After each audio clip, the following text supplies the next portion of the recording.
कहानी नियति। सड़क सिंहपुर गांव से होकर गुजरती थी। श्यामलाल का घर सड़क के किनारे ही था। वो रिटायर प्रोफेसर थे और तन्मय के बड़े भाई के ससुर। सेवानिवृत्त होने के बाद गांव में रहने के लिए नौकरी में रहते हुए गांव में शानदार घर बनवा लिया था। नरोत्तम लाल उनसे 10 साल छोटे थे। वे एक राष्ट्रीयकृत बैंक के पास ही शाखा में प्रबंधक थे और गांव में ही रहते थे। श्यामलाल को 2 संतान थी, एक लड़का और एक लड़की। तन्मय की भाभी नरोत्तम को केवल लड़की बिट्टन जम्मू जाने वाली ट्रेन आज 5 घंटे विलंब हो गई। प्लेटफार्म पर बोर होने की बजाय वो सिंहपुर आ गया। गांव से भावनात्मक लगाव था उसका। दिल की धड़कनें बढ़ गई, स्मृतियां ताजा हो उठी। 1 दशक बाद यहाँ आया था। सिंहपुर उजड़ी बस्ती की तरह लग रहा था। इक्का दुक्का लोग ही दिखाई दे रहे थे। द्वार पर गया, गोरू और 2 कुत्ते के सिवा कोई न था। तन्मय दालान में चला आया। दीपक पड़ रहा था। वो उसकी भाभी का भतीजा था, बड़ा हो चुका था। उसने पहचान लिया, पांव छुआ और आने की खबर देने पर घर में चला गया। तन्मय ने बैग रख दिया और सोफे में धंस गया। आंखों को राहत देने के लिए आंखें मूंद ली। तन्मय अपनत्व भरा संबोधन आवाज कान के पर्दे से टकराई। उसने आंखें खोली, हड़बड़ाकर उठ बैठा। जिससे मिलने आया था वो सामने थी, बिट्टन, हाथ में पानी का गिलास। तन्मय को झटका लगा। कितनी दुबली हो गई है, मरियल और बीमार सी मुखमंडल, कांतिहीन और पीला। उसने मन ही मन सोचा, ये वो बिट्टन तो नहीं है। वो तो तंदुरुस्त थी, उसमें अल्लड़पन था, चंचलता थी, सूखी थी। तुम? हाँ मैं। कैसे हो तुम? मैं तो ठीक हूँ, लेकिन तुम मुझे ठीक नहीं लग रही हो। तुम्हारे मन का भ्रम है, तुम्हें कहाँ कोई ठीक लगता है। लो पानी पी लो, प्यास लगी होगी। हाँ प्यास तो लगी है। उसने गिलास का पानी ले लिया और गटागट पीने लगा। सहसा उसने पाँव में स्पर्श महसूस किया। बिट्टन पदधूलि ले रही थी। ये क्या कर रही हो? पदधूलि ले रही हूँ, बिट्टन बोली। तुमसे छोटी हूँ, चरण स्पर्श तो कर ही सकती हूँ। कितना कुछ बदल गया 15 साल में, लेकिन वो बिल्कुल नहीं बदली। क्या लोगे, चाय कॉफी या शरबत? सब कुछ भुला बैठी। अरे हाँ, तुम्हें तो केवल दूध में अदरक, इलायची और हरी चाय पत्ती डालकर बनी चाय बहुत पसंद है। वो खामोश हो गई। सचमुच उसमें 15 सालों में तनिक भी बदलाव न आया। तन्मय ने सोचा, आदमी कहाँ बदलता है, वो तो हमेशा बच्चा ही रहता है, निस्वार्थी बच्चा। उसका बदलाव नहीं, अभिनय होता है। बिट्टन भी अभिनय कर रही थी। जब पहली बार बिट्टन से मिला था तो बीए अंतिम वर्ष में थी। वो खुद इंजीनियरिंग के अंतिम वर्ष में। उसमें खूब शरारत होती थी। बिट्टन बाहर चली गई। तन्मय अतीत की ओर खींचने लगा। उस दिन उसकी नींद खुली तो दिन ढल चुका था। वो दिन में नहीं सोता था, पर ना मालूम कैसे नींद आ गई। पूरे 4 घंटे गहरी निंद्रा में सोता रहा। क्या सोच रहा था जब नींद ने अपनी बाहों में भर लिया था? हाँ, वो बिट्टन के बारे में ही सोच रहा था। उसका बिट्टन से नया नया परिचय था। बड़े भाई की चचेरी साली थी, छेड़ती थी, मजाक में गालों में चिकोटी काट लेती थी।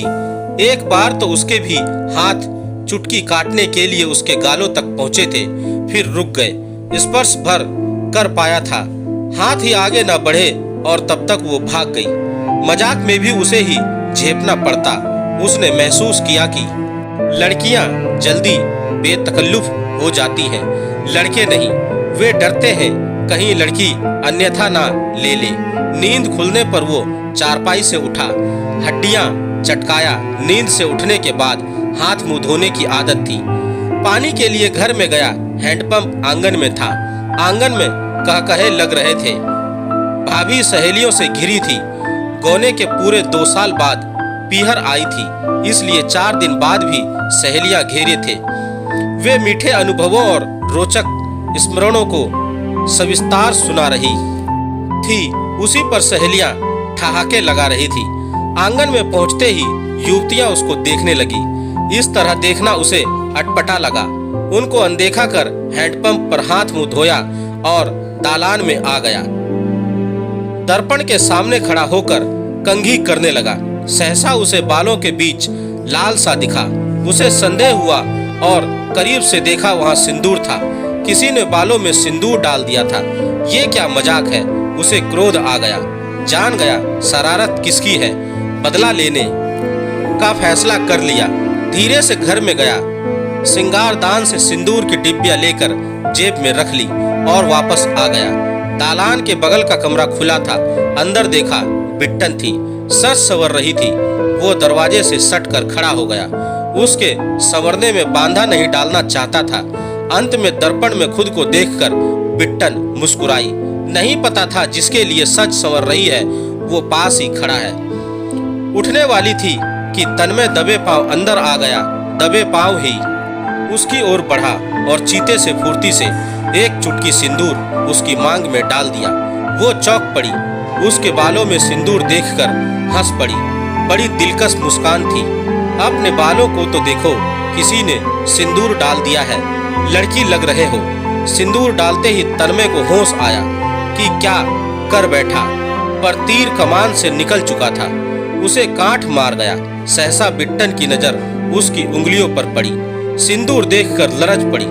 घूमकर खुद को दर्पण में देखा। मांग में सिंदूर देखकर कांपने लगी। नहीं, ये झूठ है। ये कैसा अनर्थ कर दिया तन्मय। मासूम स्वर में बोली, ये कैसा बदला लिया। अब क्या होगा।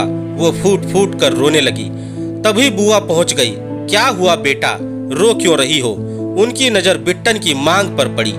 तेरी मांग में सिंदूर बेटा किसने डाली। अचानक उनकी नजर तन्मय की उंगलियों की ओर गई। ये क्या किया। जानते हो तन्मय, लड़कियों की मांग में सिंदूर कौन भरता है।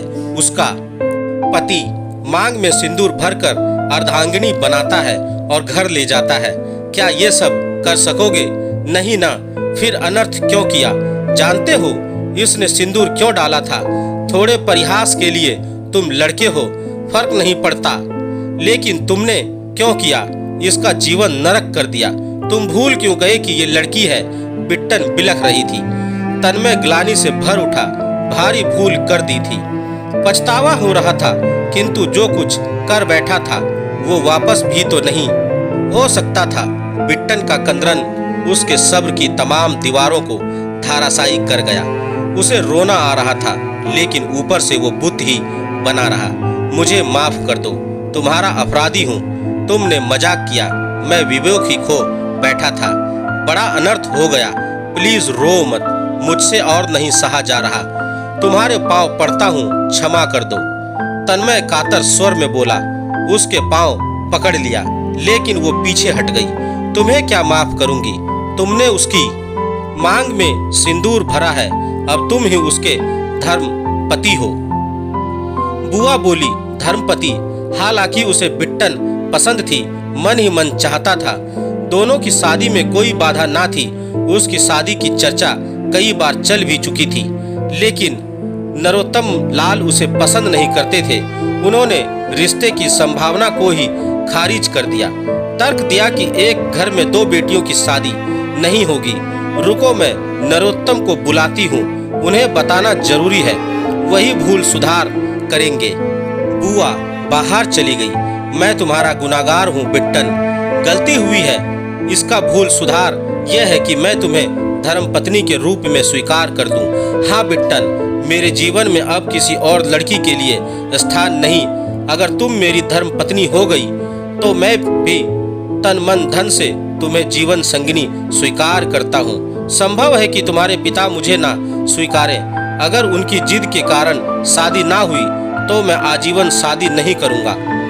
व्यसक हूँ, मुझ पर किसी और से शादी के लिए दबाव कोई नहीं डाल सकता। थोड़ी देर में नरोत्तम लाल पहुँचे। पीछे पीछे बुआ। क्या हुआ बेटा, रो क्यों रही हो। नरोत्तम लाल शांत थे। बुआ ने पूरा वाक्य नहीं बताया था। बुआ चाहती थी कि दोनों की शादी हो जाए, सो उनके लिए ये स्वर्णिम मौका था।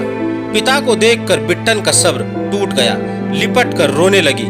वो समझ ही नहीं पाए कि मामला क्या है।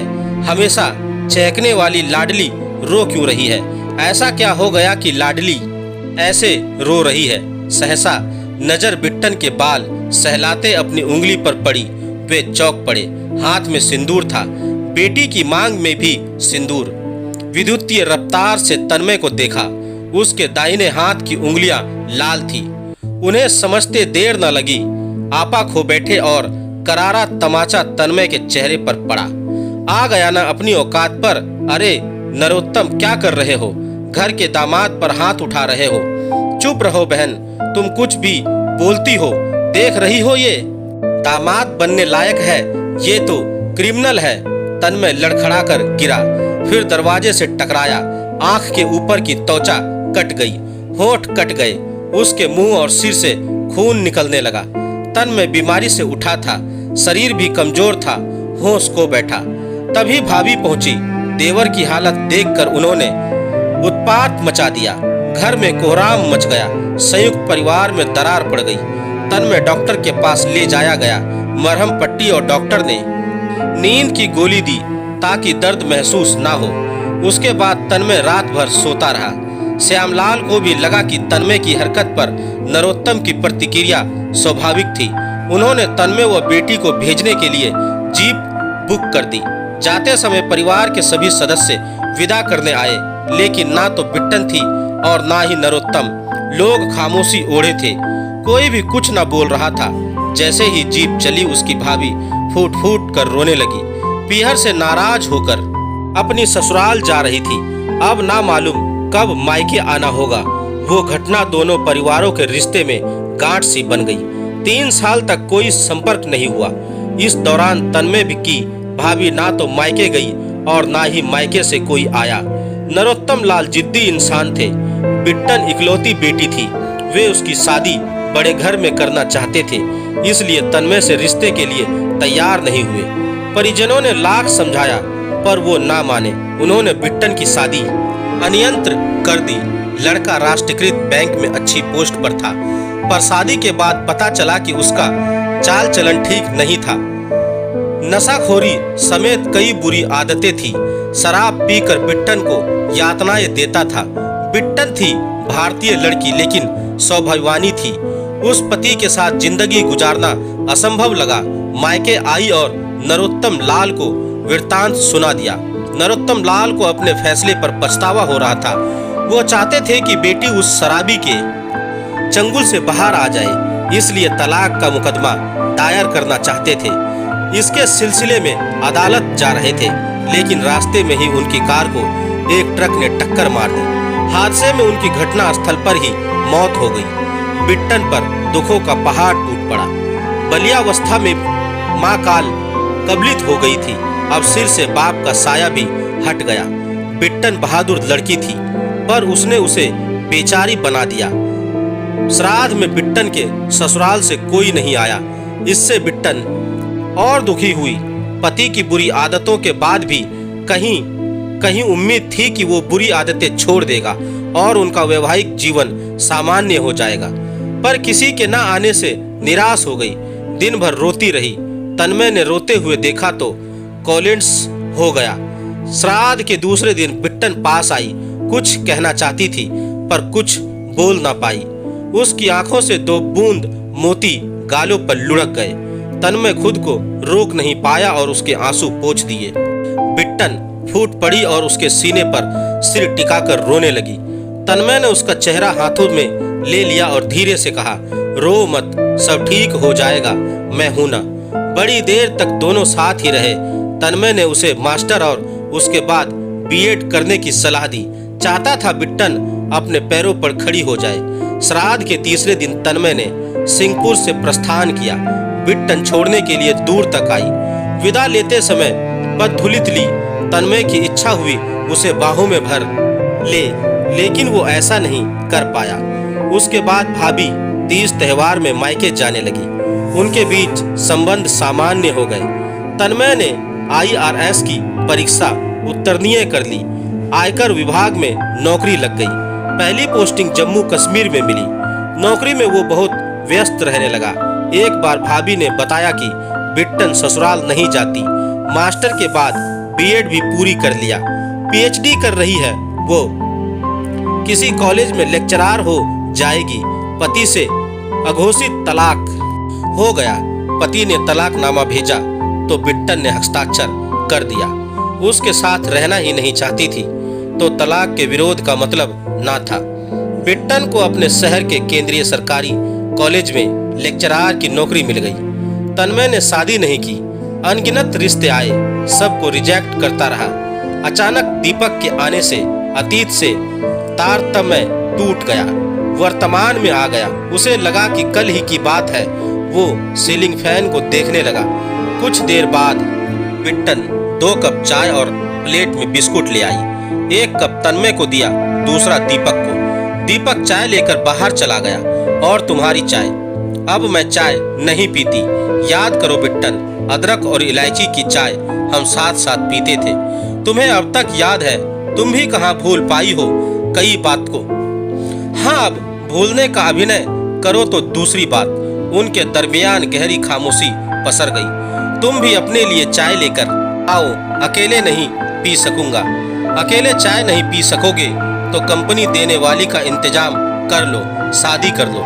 बिट्टन बोली, अकेलेपन से भी निजात मिल जाएगी और कंपनी देने वाले भी मिल जाएगी। जीवन जीने के लिए शादी बहुत जरूरी है। नहीं, शादी जीवन का अभिन्न पार्ट है। बिट्टन बोली, शादी की औपचारिकता तो निभानी ही पड़ती है। वो औपचारिकता तो मैं बरसों पहले निभा चुका हूँ। बगल वाले कमरे में बस मेरे दुल्हन की विदाई न हो सकी। मेरी हैसियत आड़े आ गई थी। बिट्टन चुप ही रही, मजाक कर रहा था। जाओ, खाली कप ही लेकर आओ, इसी में पी लेंगे। बिट्टन कप लाने घर में चली गई। तन्मय फिर अतीत की ओर खींचने लगा। शादी के तुरंत बाद बिट्टन बहन के साथ तन्मय के घर आई थी। उससे मिलना चाहती थी। वो उसकी शादी में नहीं गया था। तुम भी शादी कर लो तन्मय। क्यों सलाह क्यों दे रही हो? सलाह नहीं दे रही हूँ, बस शादी कर लो।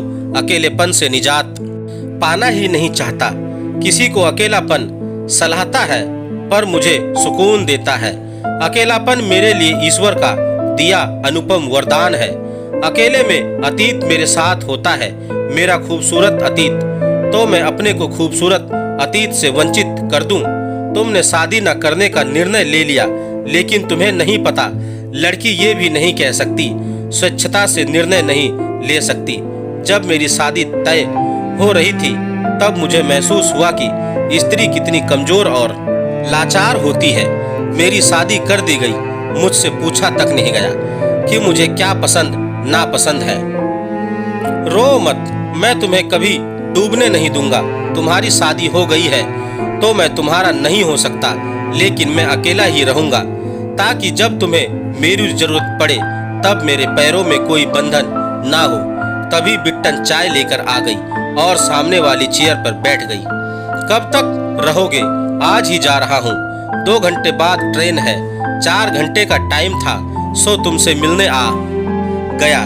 तुम आओ ना कश्मीर घूमने। बिट्टन कुछ नहीं बोली। चलूं अब? 1 घंटा तो स्टेशन पहुंचने में ही लगेगा। बिट्टन बोली, कुछ नहीं, नजरें झुका ली। कुछ कहना चाहती थी पर कह नहीं पाई। चलते समय तन्मय परिवार के सभी सदस्यों से मिला, सबका चरण स्पर्श किया। दीपक ने उसका चरण स्पर्श किया।